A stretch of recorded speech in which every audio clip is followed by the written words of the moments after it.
Hey everybody, how we doing today? Beautiful day here in the Florida Keys. So we're gonna do a little bit of fishing. At the moment I am on the struggle bus. The solo skiff and the 3 kayaks are all pretty much signed off, ready to go, and don't really need to do too much on them. However, I have neglected these little 2.5 horsepower motors, my everyday use ones. This one here had no compression, and it turned out to be the rings were stuck. Also, the recoil spring is bad on it, so I'm going through and trying to clean it all up to see if that frees it up, because the pull cord wasn't working anymore, or barely working and just getting jammed up. The carburetor was full of sand. Well, it's not sand, but looks like sand, but looks like brown sugar and white sugar, but basically just corroded in and out, rust. It was all locked up, and finally got it working by rebuilding the carburetor. I also had to pull the valve cover off to verify that it wasn't the valve that was sticking, is the reason is no compression.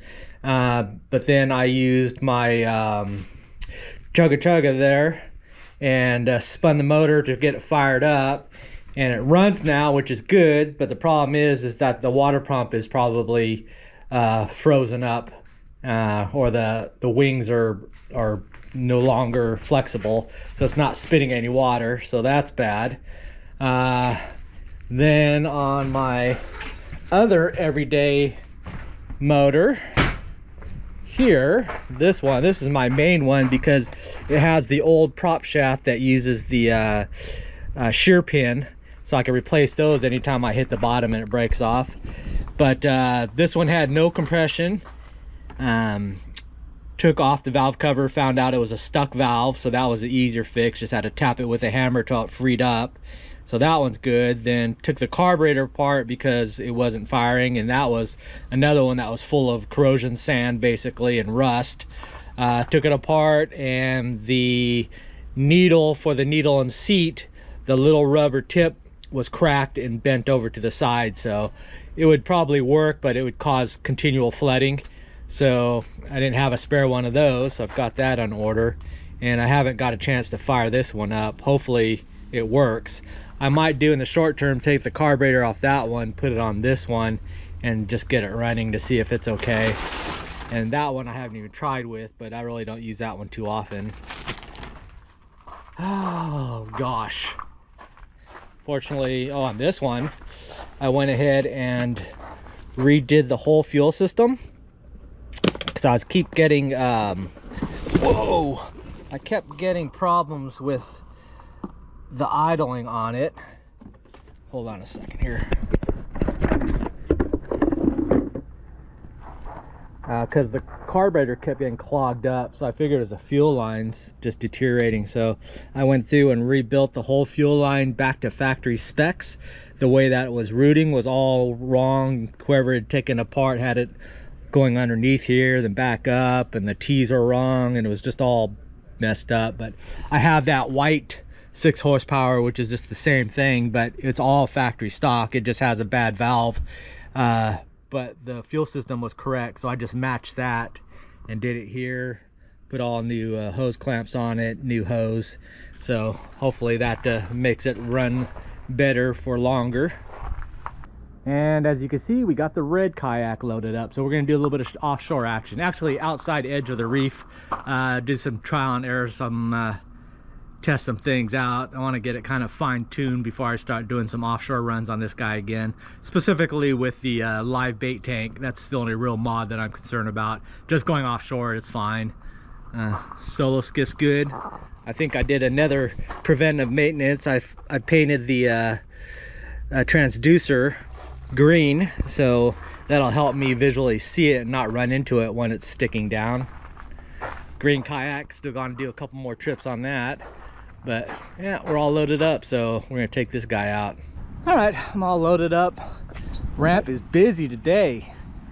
And you have these flat calm weekends, it gets pretty packed out here, but it's good. I come in the evening, so it's already like 1:30, almost 2 o'clock, so I'm in the middle of people leaving and then should be empty by the time I get back. But we got a few hours, so we're gonna take advantage of it. All right, we're all rigged up. Got the fish finder set up, live well set up, pumps all hooked up, battery packs there. Got the small battery powering the fish finder inside.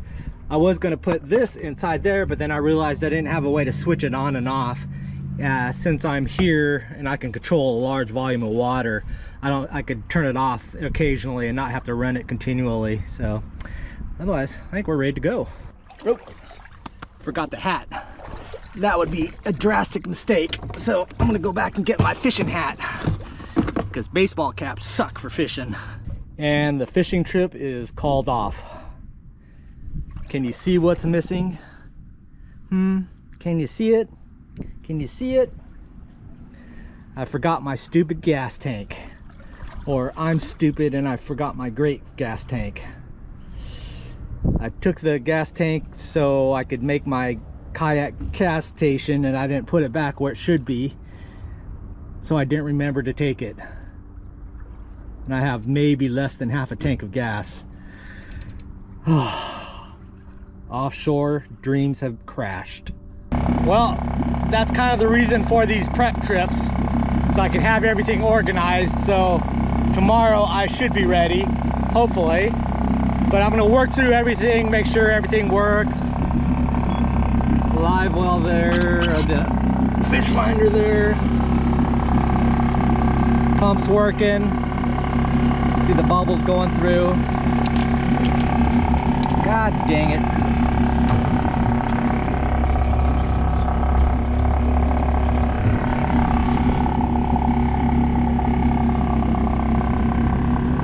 And I'm just gonna work through, make sure everything's here and not forgetting anything. So let's head on out. All right, one of the fixes and an adjustment I had to do, I got a t-shirt wedged in there, so I was having problems when I'm running, water shooting up within these gaps. So I put a t-shirt that stopped that, but when I did that, it was plugging the inlet here. I was wondering why I wasn't getting very much water flow, but that was because the t-shirt got in front of it, was blocking it. But now I know, so figured something else out. My emergency drain system, all 4 of them, when I gotta drain it fast. Least we can do, I'm gonna check the fish finder in the channel, and then those birds are working out there, so I'm gonna go check those out. So these 2 pelicans have been working over here. The tide is high, so even though the bait shop probably has some, a lot of times they'll, when they're not forced out into that pool area because of low tide, they'll come back out and just run around here.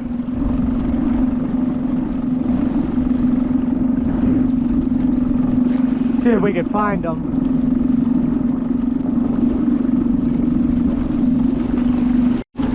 All right, we're in the middle of them. You can kind of see the flashes. Yeah, here they are. So that bird's over there, so this thing is just filled.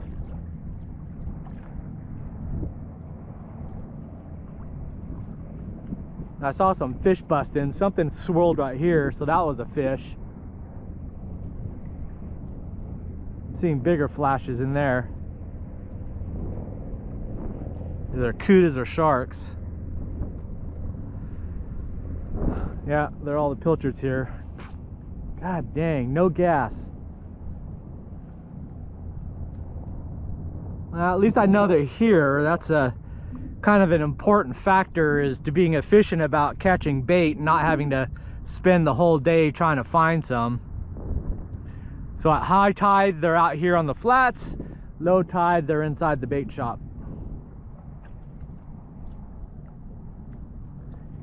And me with no gas. See, he's busting all the way out here, and then they're flashing all in here too. So this whole flat is full of pilchards. And the fish finder's working. I guess I don't need to waste the battery. Live well pump's working. Water inflow prevention is working. Drain's working. Battery not where I want it to be, but I need to be able to switch it on and off. So I have to move that switch. Oh, switch can stay here. I just need, wait, what's going on here? Short pump. Oh, so I just need a longer line for the battery to the switch, so the battery could fit inside there, come out to the switch, which I could Velcro or just have hanging here, and then to the pump. All right, so I need this line here that goes to the battery to be longer, 3 or 4 foot, and then I could have the battery box in there, and then the switch will be out here. All right, and I could probably just Velcro it right here because I got it on Velcro right now. All right, that's easy enough. The only thing I don't like cast netting out here though, look at all these. Well, these are the right ones. I need the bigger Sandy Key pilchers, the big 4 or 5 incher ones. I don't need a lot because I'm not going to be chumming. I just need it for live bait. Those ones back there were the big ones, but they can be kind of hard. And see, these are all, you can't tell.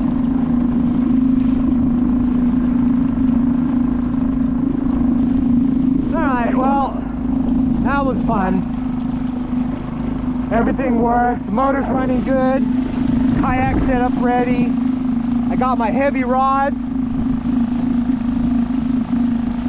got my paddle, live well works, fish finder works, seat, pump. I guess I could go home and work on the wiring, and I have to fix those outboards. Probably the wiring. Yeah, I think I'm gonna call it. It is what it is. I could screw around here and catch stuff at the bridge or whatever, but even then I'm not really rigged for it. I don't have any of my light rods. Alright, yeah, definitely calling it. We're going back. You can see how the water's not shooting out of there. So that fixed that problem. You can see it's self-pumping just from the water pressure hitting that scoop and going through the pump, because it's not even turned on. Well, one good thing I'm learning is that I'm very fast at loading and unloading with this trailer and the kayak, so that's nice. Everything fits in, no problem. All right, let's go home. All right, well, we're home. Hour and 10 minutes round trip from here. Island, run around the island, and back. But we learned some stuff, so that's okay. Oh, I want to get the gas tank before I forget, but we're gonna go ahead and wire this up. So all I have to do is this has to extend. Oh no, that ain't gonna work.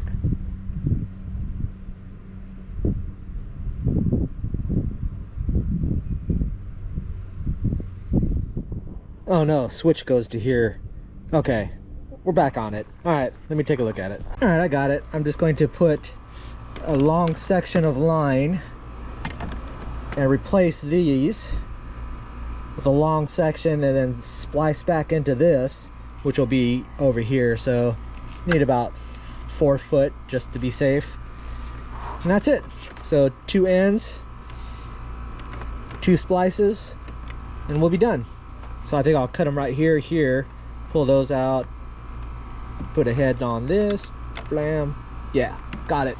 All right, we are done with the wiring. What a pain, man. It was supposed to be so easy, but anyways, we got pump wires out of the pump, go to the switch box. I'm gonna mount it right there with some Velcro. Out of the switch box comes to this power line, goes down inside here, which is here, to the removable battery pack, so I could just basically separate this here, walk this inside, throw it on the charger, hook it back up when I'm done. This will sit in that hole right there with a life jacket. And yeah, so let me get some Velcro and then we'll finish this off. All right, looks like we are done. So that's the final pump wiring switch. And then runs underneath here, down into there, capped off. Battery box number 1 for the pump. Battery box number 2 for the fish finder. And then the life jacket, because this fills up with water. Most of the time the water's in the back because it sits back, but when it's on a trailer like this, all the water runs up front. But this will keep the water off of that, as well as the cables. This is my safety slash toolboxes that I made. I did a video about these, so I've got it strapped down there so it can't tip all the way over if this gets water in it. So that should keep everything from corroding out and rusting. But yeah, there we go. So only other optional thing I could do is run the transducer wire inside here to keep the loose straps that I don't need. Run it into it and then put all the excess, and then run just the end cable out so it's just sitting there. But for now I'm going to leave it because it's faster for me to pull this out if I need to use the pedals, and then have all the cables just right here, and they're just sitting on this, so they're not going anywhere. So, but we'll see. But other than that, giving that the thumbs up. And of course we got the old fuel tank that pretty much killed the day there. Had over there because I was testing out the Kayak gas station. Actually, I've been filling up these outboards that I've been working on, so it needs to be filled up anyway. So here, let's see it in action. All right, drop the nozzle, put out, valve on, and we're filling. And we're filling and we're filling. Hands free, baby, hands free. I think we're good there. Off. And off. And put the pump away. And that's how I get gas. Fill them up at the Kayak gas station. No credit card needed. Alrighty, so I think we are set. Getting out and fishing was kind of a fail, but we took a couple of steps forward on the rigging thing, so that's always good. So I'm very happy that those things are cleaned up. But yeah, I think tomorrow we should have a clean day, so just got to head out there and drop in the water and cast net some pilchards and go from there. So anyways, thanks for watching, and I'll see you next video. Bye. All my boys are waiting for me. All those guys are just waiting for me. They're hungry.